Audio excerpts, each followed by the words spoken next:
Assalamualaikum warahmatullahi wabarakatuh. Perkenalkan, nama saya Lutfia Sita Anggraini, kelas Ekonomi Syariah D. Saya akan membahas materi metodologi penelitian, mulai dari desain penelitian kualitatif sampai dengan materi plagiarisme. Materi yang pertama yaitu desain penelitian kualitatif. Desain penelitian adalah sebuah kerangka kerja atau rencana untuk melakukan studi yang akan digunakan sebagai pedoman dalam mengumpulkan dan menganalisis data. Jadi, desain penelitian kualitatif adalah kegiatan pengumpulan dan analisis data tersebut untuk menggali penyelesaian sebuah permasalahan yang muncul menggunakan metode kualitatif. Fungsi dari desain kualitatif adalah untuk menemukan rencana penelitian tentang bagaimana melangkah maju atau sebagai panduan minimal pelaksanaan penelitian teknik penggalian data dalam penelitian kualitatif itu dengan cara observasi, wawancara, diskusi, dan krisis dokumen. Kemudian, cara menganalisis data kualitatif yang pertama ada reduksi data dengan cara merangkum, memilih hal-hal pokok, memfokuskan pada hal-hal yang penting, dicari temanya dahulu, kemudian kedua penyajian data harus dengan pokok permasalahan. Ketiga, kesimpulannya untuk mencari makna data yang dikumpulkan dengan mencari hubungan persamaan dan perbedaannya.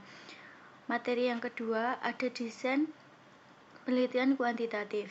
Desain penelitian kuantitatif adalah kegiatan pengumpulan dan analisis data untuk menggali data yang dapat diukur dengan menggunakan teknik statistik, matematika, dan komputasi. Fungsi dari desain penelitian kuantitatif digunakan untuk menuntun penelitian, menemukan masalah, untuk menemukan hipotesis, menemukan konsep-konsep, menemukan metodologi, dan alat analisis data tahapan. Dalam penelitian kuantitatif ada wawancara.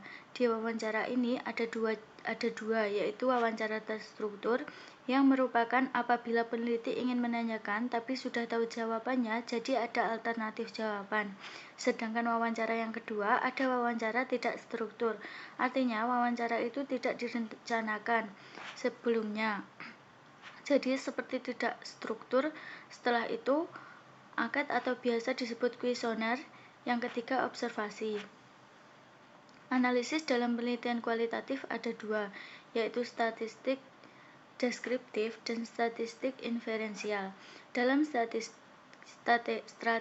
deskriptif menganalisis data dengan cara mendeskripsikan atau menggambarkan data yang terkumpul tanpa membuat kesimpulan. Kemudian kalau statistik inferensial itu teknik pengolahan data yang memungkinkan peneliti untuk menarik kesimpulan hasil penelitiannya pada sejumlah sampel terhadap suatu populasi yang lebih besar. Materi yang ketiga yaitu desain penelitian tokoh. Penelitian studi tokoh adalah penelitian yang dilakukan untuk mencari suatu pemahaman tentang ketokohan seseorang individu dalam suatu komunitas tertentu melalui pandangan-pandangannya yang mencerminkan pandangan warga dalam komunitasnya. Kriteria tokoh yang ingin diteliti harus mempunyai popularitas, kemudian memberikan pengaruh yang besar, kemudian keunikannya yang dimiliki banyak kontribusi dalam suatu pemikiran, dan lain-lain. Dalam menganalisis penelitian tokoh menggunakan 3 domain. Yang pertama adalah domain ontologi atau hakikat domain. Ini membahas apa yang kita ketahui, seberapa jauh yang ingin kita tahu dengan perkataan lain suatu pengkajian. Mengenai teori. Yang kedua ada domain teknologi, yaitu suatu metode yang berurusan dengan hakikat dan lingkup pengetahuan penggadian lingkup pengetahuan dan dasar-dasar serta pertanggungjawaban atas pertanyaan mengenai pengetahuan yang dimiliki. Kemudian domain yang ketiga yaitu aksiologi, yaitu nilai guna atau manfaat mulai dari keteladanannya, memberikan sumbangan keilmuannya, dan lain-lain. Materi yang keempat atau yang terakhir yaitu plagiarisme. Plagiarisme adalah menciptakan atau pengambilan karangan pendapat dari orang lain tanpa ditemukan sumber aslinya. Dari seolah-olah itu karangan udah dicat karangan dia gitu.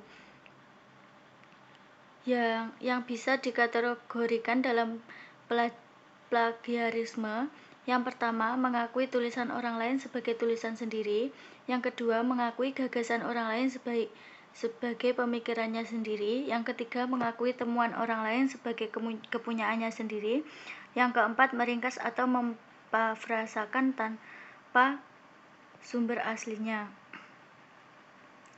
Plagiarisme adalah usaha menulis yang dihasilkan itu jadi sia-sia, sedangkan kerugian bagi plagiator adalah membuat informasi yang hoak karena tidak mencantumkan referensi yang asli, sedangkan bagi masyarakat akan merasa ditipu oleh informasi yang salah. Konsekuensi jika kita melakukan plagiarisme adalah dengan